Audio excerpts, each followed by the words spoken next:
Welcome to the deep dive. Our mission really is simple. Cut through all that noise, find the crucial insights, and give you those aha moments. It's designed just for you. Think of us as your focus point for what really matters globally. Today, we're diving into quite a mix: geopolitical tensions, big shifts in tech, and actually some really hopeful news on the health front. We want to bring you clarity, context, and maybe some surprising facts to deepen your understanding. Yeah, absolutely. And it's not just about what's happening.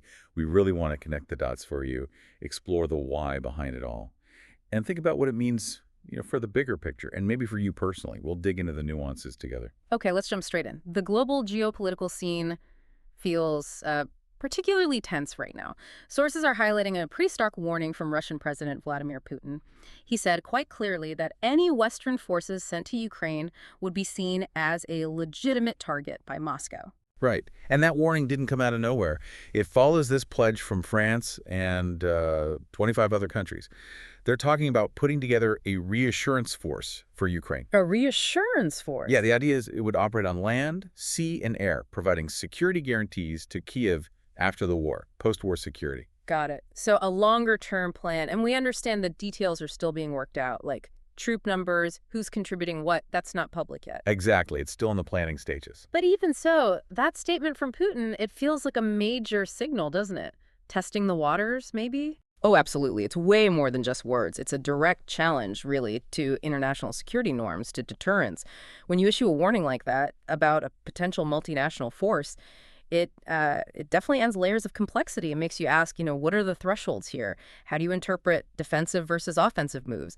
The potential for escalation is, well, it's significant. And thinking bigger picture, it just highlights that really delicate balance of power, the constant push and pull in international relations. Especially with elections coming up in Europe, joint action gets politically tricky. Right. A very delicate balance indeed. Okay, let's shift from that diplomatic maneuvering to another major military situation. We're talking about the Israel Defense Forces, the IDF, and their expanded ground operation in Gaza. Sources are saying the IDF now controls about 40% of Gaza City, and they've stated they intend to intensify and expand the offensive soon. That's right.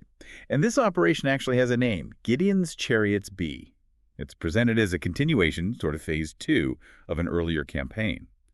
The stated goal, publicly anyway, is to put more pressure on Hamas to get a hostage deal done. Okay. And importantly, alongside this military push, they also announced a new humanitarian zone down in Khan Yunis for displaced civilians. So control like 40% of a major city, that's a significant military development, but it must come with immense challenges on the ground. It really brings up that difficult tension, doesn't it? Pursuing a military goal while also dealing with the humanitarian side, especially when combatants and civilians are, so close together.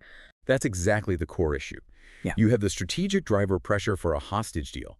That's pushing the military action forward. But then you also have the creation of this humanitarian zone, even as the offensive ramps up. It shows you just how complex modern conflicts are. Military strategy and humanitarian needs are often tangled together, influencing each other. It points to the huge pressures involved for everyone: military planners, politicians, aid groups. Trying to achieve military aims while minimizing civilian harm is, well, it's an incredibly difficult balancing act. Understanding that duality is key. All right, let's pivot now from geopolitics to another battleground, the tech industry. There's been a really significant legal development involving Google. A U.S. federal judge ruled that Google did break antitrust law. Yes, this is a big one. The judge found that Google maintained its search dominance partly by, paying other companies, think Apple, Samsung, Mozilla. Yeah. Google paid them to make its search engine the default option on phones and browsers. Interesting. But the judge didn't go as far as the government wanted, right? Yeah. They didn't force Google to sell off Chrome or Android. Correct. That request was denied. But the ruling isn't toothless. Google now has to share some of his search data with rivals.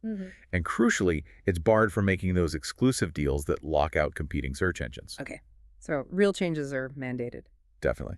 And there's a fascinating little note from the judge, too. Oh. Yeah, basically pointing out that the rise of AI, ironically perhaps, could end up disrupting Google's search dominance anyway, regardless of this ruling. Huh.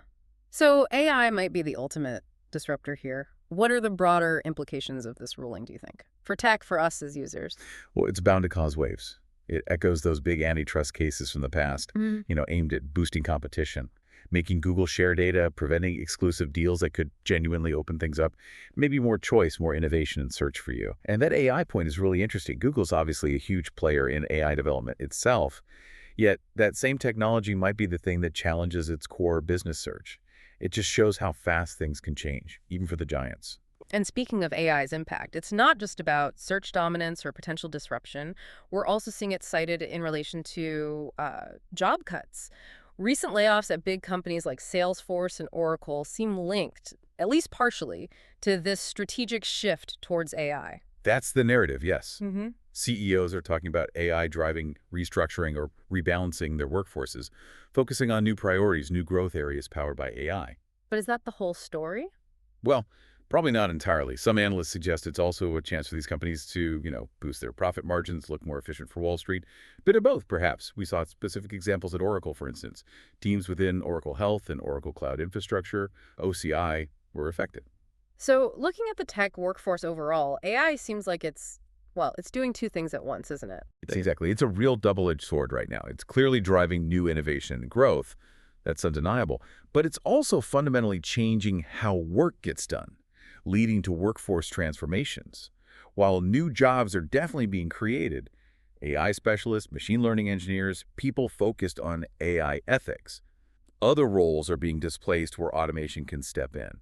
It really forces us to think about the economic side of tech progress. Growth here often means shifts and adjustments over there. It's a continuous process. Okay, let's change direction one last time. Let's talk about something genuinely hopeful from the world of health.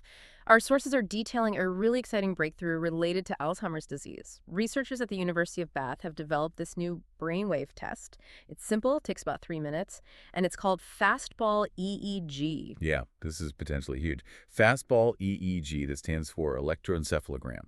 What it does, essentially, is measure brain waves, and it's shown it can detect memory problems linked to Alzheimer's. And the really key part is, it might do this years before someone actually shows obvious symptoms. Wow, years before. And how does it work differently from, say, a standard memory test? Well, that's another advantage. It's a passive test. You just look at images on a screen, the system records your brain's automatic, sort of subconscious responses. It doesn't rely on you actively trying to remember things. This makes it more objective, potentially less prone to, a bad day affecting results, and it's more accessible. And the potential impact. They're talking about it being low cost, portable. Exactly. The vision is that this could even be used in people's homes eventually. Imagine that. It could help identify people at risk much, much earlier. And that early identification is absolutely crucial. Why? Because of the new treatments? Precisely. Do Alzheimer's drugs that are coming online, they work best at the very early stages of the disease. So finding people early is key to maximizing the benefit. That makes perfect sense. The significance of this kind of early detection, honestly, it's hard to overstate. It's a massive step for preventative medicine. Think about what it means for individuals, for families. Getting that early warning gives people time, options, the chance for interventions that could really make a difference. Yeah. Better outcomes, more planning time. And for healthcare systems, it could shift the focus towards managing Alzheimer's proactively, potentially easing the huge burden it places on society and the economy. Of course, it also brings up new questions, ethical considerations about how we use this information, how we support people. But fundamentally, it feels like a truly monumental step forward in tackling this awful disease. And just like that, we've covered quite a bit of ground today, from those complex global power plays and military actions, through the major shifts shaking up the tech world thanks to AI and legal fights, right over to genuinely hopeful progress in health. Mm-hmm. And these stories, they might seem separate, but they're often connected in surprising ways. Right. Understanding them helps you piece together that bigger picture, maybe get a better sense of what might be coming next. Yeah. That's really the whole point of doing this deep dive, isn't it? To see that a warning from Moscow or an antitrust ruling against Google or this new Alzheimer's test, they aren't just isolated events. They're all threads in this larger, constantly changing global tapestry. Exactly. And maybe here's a final thought to chew on. How might those geopolitical tensions we talked about, the warnings, the conflicts, how might they actually speed up or slow down the global rollout of something like that fastball EEG? Or flip it around. How could the very AI that's reshaping tech jobs potentially be used to make diagnostic tools like that even more powerful in the future? It really shows you how interconnected everything is. Global events, technology, health. Each part influences the others in shaping where we're headed. That's a great point to end on. Thank you so much for joining us on this deep dive. Keep asking questions, keep exploring these topics for yourself. We'll be back soon with more insights to help you stay informed and connected to the world.